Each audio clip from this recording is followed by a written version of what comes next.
Hello everybody and welcome to another Transformers third party review.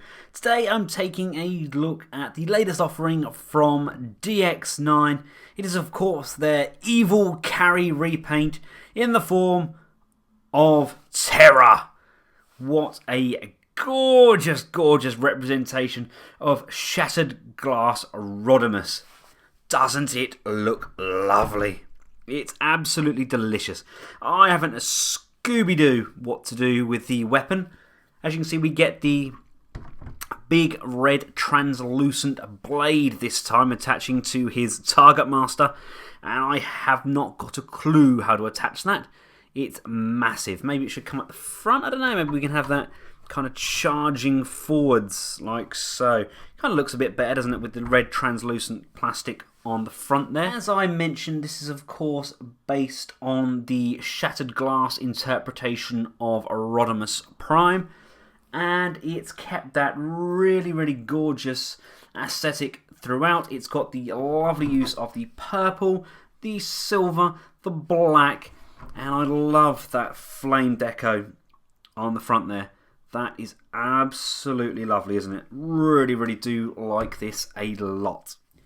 Now do please bear in mind this is a pre-production sample, so things may slightly change before final release. Like we had with Carry, we had the deco on the front there. It took ages for them to decide on appropriate deco, but I think this is pretty much final as to what we're going to get. If you haven't seen this mould at all, if you haven't seen Carry, where have you been? It's an amazing figure. Definitely one of my top 3 figures of 2015. The vehicle itself rolls really, really nicely.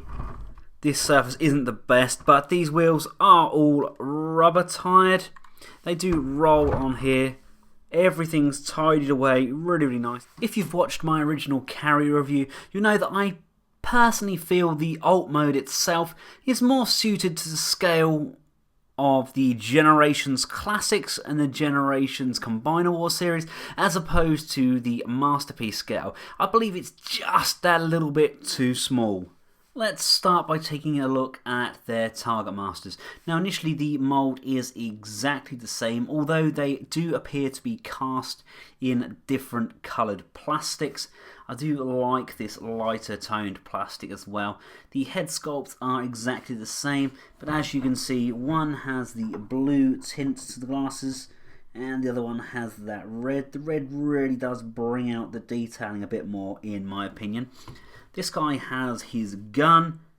Again, wasn't really a fan of the actual Target Master himself for Carry, but this guy has this absolutely gorgeous translucent blade which looks incredible.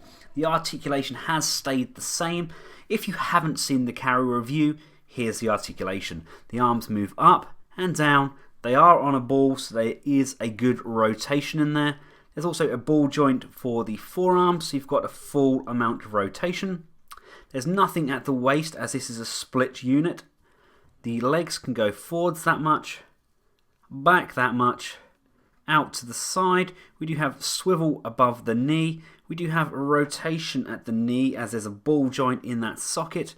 And the feet do go up and down, and there is some pivot on those feet as well. One thing I've learnt as I collect more and more of these third-party Decepticons, I absolutely love purple. Some of my favourite figures are kitted out in the colour, and it looks fantastic. It's such a bad colour, and it really, really does fit the Decepticon cause. Before I go into the transformation, I would just like to bring your attention to the scuff marking again. I think this is something they're hopefully going to rectify with new packaging, because this is something that's become apparent on many, many versions of Carry, and again has come through on this test shot, where the top of the actual packaging thing rubs on the top, and it's left those slight marks there. Also, I just want people to take note. Some people have been getting these and thinking that they're actually cracks. They're not cracks, it's just a soft plastic, and these sections are very soft around the corners, so when they bend there's enough play in there. They're not actually cracks at all, they are just part of the hinge. Right, to get Terra transformed up, you want to just grab these back sections here first, and this is going to lift up like so. You then want to flip this section up here, that's on a hinge. Do that with both sides like this, and then the next step is to actually lift this whole wing section up. So just untab that along, lift up the front cab. I'll lift this section up like so. These sections can just pull out and just free those up either side. That now allows us to wiggle this section here, and that's going to lift up from behind the hinge and arch over to the top like so. These top wing sections are on a double hinge, so compress that hinge down, flatten this section down like so, and then just tab these exhaust pipes back into the top. Come around to the back, lift this tabbed section up. This section here is all going to untab, so you want to lift this section like so, and then as we bring this up, fold it all the way up to the back here, fold this tab over to the back, and then you want to fold these sections just up, over and down. So just close that section and then turn that section over and lock that down, and then bring this top section up and over, and that tidies up that backpack. Flip the outer part of the truck around, bend that round on itself, and that's going to form the lower shin, and then we can rotate this leg section up and down and just close that off. Do the same with this side, bring it up, round, and just tab that in. You then want to just flip the toes out. I'm having to use a screwdriver here because I don't have any nails. Oh, there we go, just flip the base of the feet. Rotate the waist around. Then at the top here, just pop this section up, and you're going to want to split these arms and bring them all the way down. Lift this back section up, bring this chest section forwards, and as we bring that forward, we can now bring up and reveal the head. That's brilliant. Fold this section down. You want to bend this section and fold that down as well, and just push that like so. This whole back section is now going to rotate, and with everything compressed, you should have something that looks like this. This is flush and this is sitting flat. You can then adjust this section here, so this raises up, and as you do that, it collapses in like so. Flip down the fists, they're just tucked up on the inside of the arm like so, and bring this section down, push that section in, and then push this metallic section on the back. There's a tab just on there that's going to push and tab in and attach to the back of the fist. Make sure the two tabs on the back of the chest are tabbed into these slots here. Just push those together. Bend this at the tab at the bottom here. There's a pin. Just bend it there, and as you bring this section up, there's a tab here and a hole here. Rotate the shoulder joint and just give that a push, and that will tab in. Let's do the same on this side. Bend at this pin joint, rotate the arm upwards, and as you bring that in, tab that in and give it a push. Final last step is just to rotate the hands round so they're facing forwards. Let's just see if we can get his target master into some sort of scythe. Let's just take the winged panels off. I want just to split him in two. Just bend this section over. That's going to tab into the top there, securing that in. These fists are going to tab into the legs, like so, and like so. Just trying to straighten that section up. We'll bring this around, that section around, and tab that into the base there, like that. We can tab this into the end, and then we'll bend this section. I think if we pull this section around and have it going to the side, I think that should be sufficient enough. Let's just plug these wings in. 1, and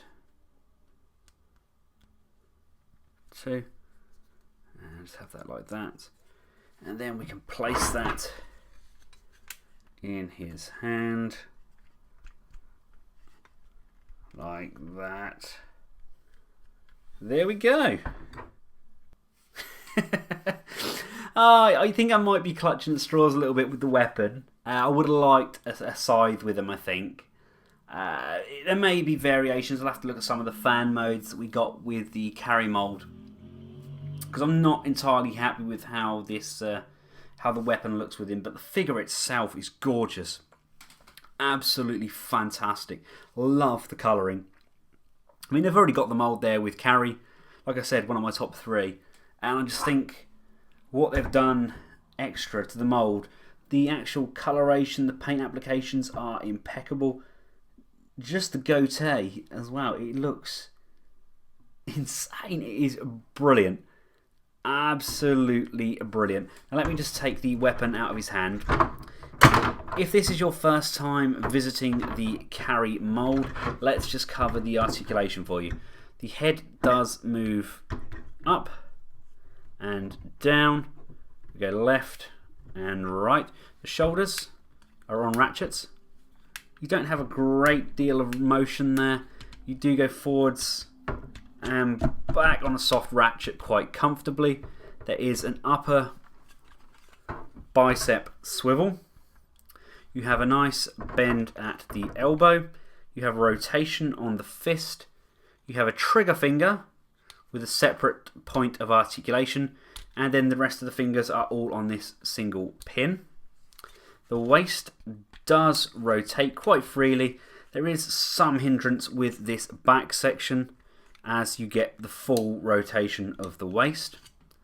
The legs can come that far forwards, that far back, out to the side, upper thigh rotation, nice deep bend at the knee, great die cast ankles. So we've got good forwards, good back, and really good pivot on the feet. We also still have the small drop down section there, which reveals an itty bitty tiny matrix of leadership.